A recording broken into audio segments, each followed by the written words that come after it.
Hi, this is Richard Nelson, Executive Director and founder of the Commonwealth Policy Center. This is tax season, and many of you are wondering about ways to help yourself or maybe help yourself pay less taxes and also benefit a good cause. To answer those two questions, we have Marty Bozarth, who is a good friend and a board member of CPC. Marty, welcome to the program. Morning, Richard. We'll say at the outset that you are not an accountant, you're not a tax professional, but you do have some good information for friends and supporters who are of retirement age and wondering how they might benefit groups like CPC and benefit their tax situation as well. So we're going to talk about RMDs, QCDs, in language that most of us don't understand. But tell us briefly, what is an RMD and what is a QCD?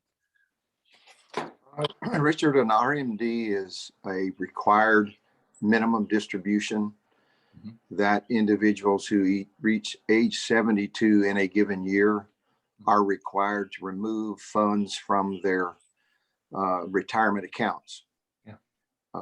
The amount depends on, of course, the total amount of money in the account and your age. There is a table used to divide the total sums by to get the actual annual required minimum distribution. The laws changed a couple of years ago. It used to be 70 and a half. It's now 72.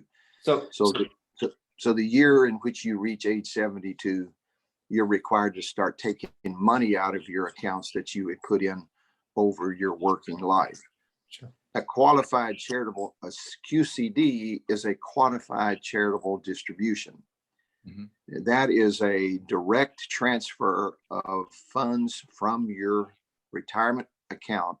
Mm-hmm. And we'll talk a little bit later about which accounts are eligible. Yeah.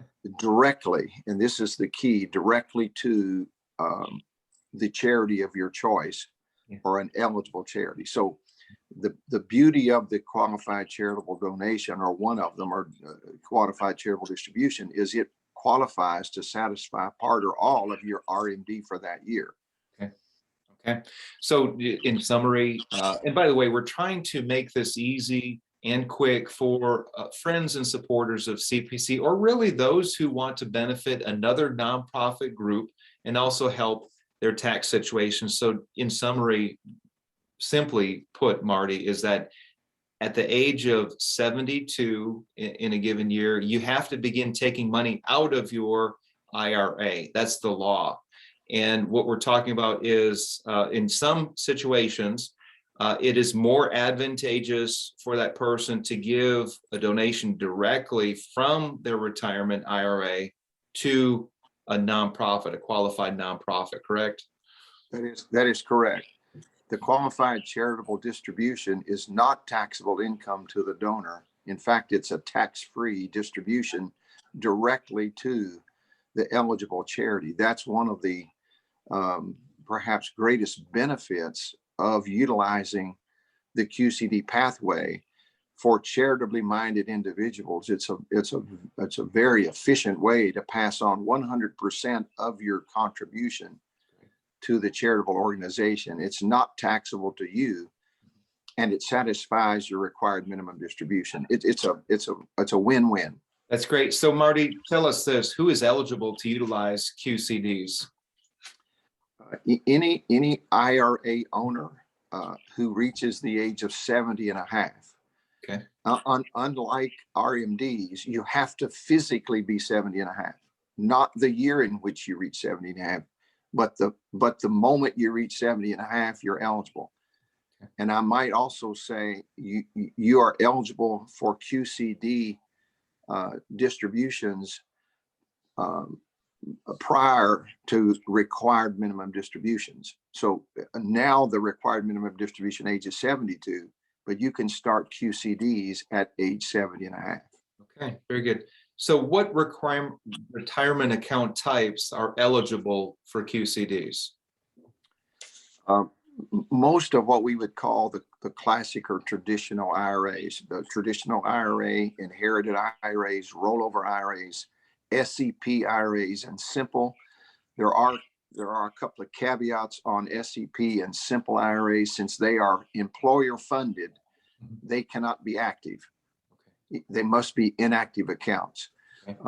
Typically speaking, the types of retirement accounts that are not eligible would be employer funded accounts like 401ks and 403bs.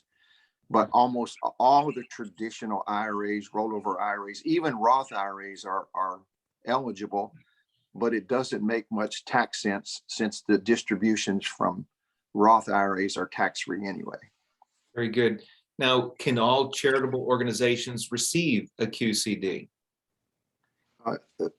Yes, with a few exceptions. All of what we call standard 501c3 organizations, any 501c3 organization that is eligible to receive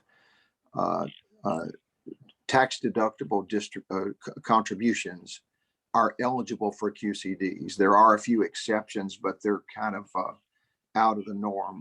Donor-advised funds, supporting organizations, private foundations, those can't. But what we mostly think of is churches, educational organizations, CPC, 501c3s are eligible.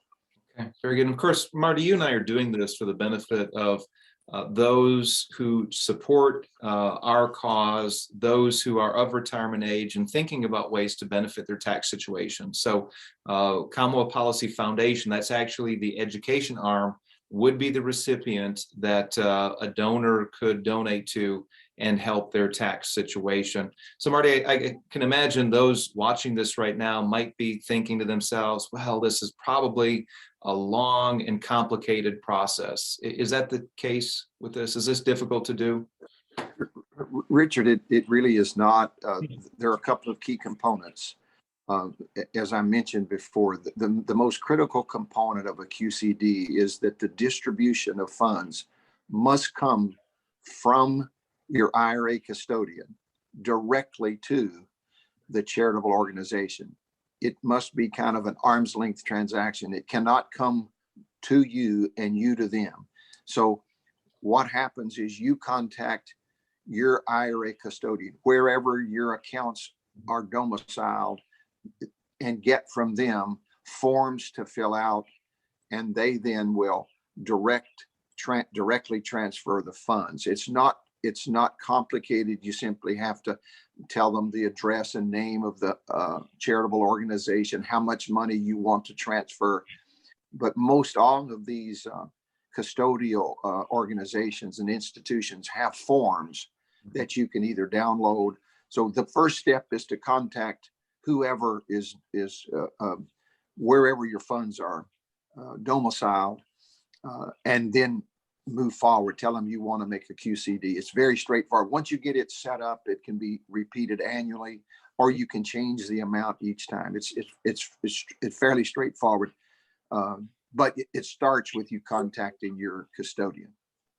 Marty, is there a annual contribution limit? Yes, each IRA owner can distribute up to $100,000 per year. Mm-hmm. If you're married and file joint returns, both individuals can distribute up to $100,000 each, but it must come from their individual retirement accounts. Gotcha. A husband and wife must have their own IRAs and contribute up to $100,000. And can donors donate to more than one charity, or are they locked into one QCD? No, any eligible charity can receive a QCD, and it depends on each custodian. The ones that I have used, I simply fill out individual QCD distribution forms for the charitable organizations that I want to distribute funds to. But yes, the answer is yes, multiple organizations throughout the year. So we're talking about a program that benefits somebody's tax situation. It also benefits groups like Commonwealth Policy.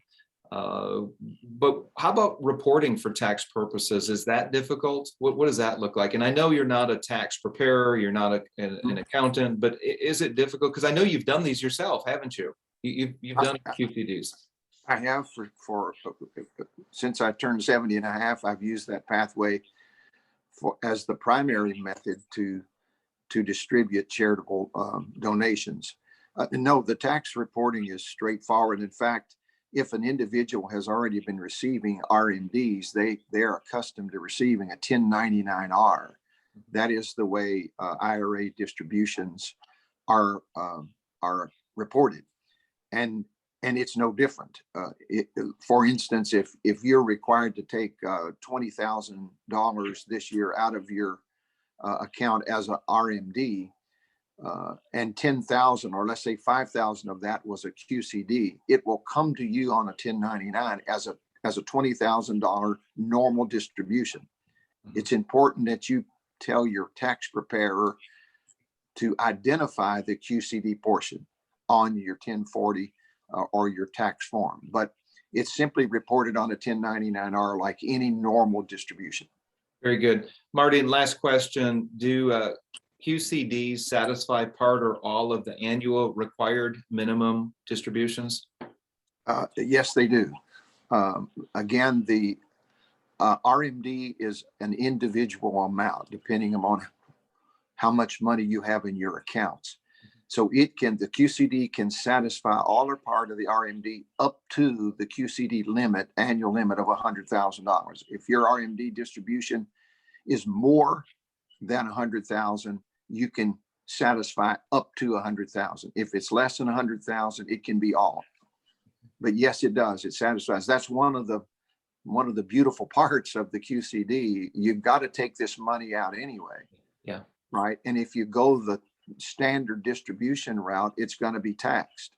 If you use the QCD, that same money or part of that same money you were going to be required to take is now tax-free to you, and 100% goes to the charitable organization. And that's the beauty of it. I think that's the heart of what we're talking about. You're going to have to take the money out, and it's a choice of, if you take it out and it comes into your possession, it will be taxed, or you could leave it in that account and directly make a donation to a nonprofit like Commonwealth Policy, and it would not be taxed. So you're helping your tax situation and helping a good cause. Marty, I appreciate you helping us to understand this better, and helping our friends and supporters across the Commonwealth to understand this better as well. Do you have any final words? No, Richard. Thanks for having me on, and I hope this is beneficial. And if there's any other questions that your viewers might have, I'll be happy to answer if necessary. Okay, Marty Bozarth, thank you so much. Thank you, Richard.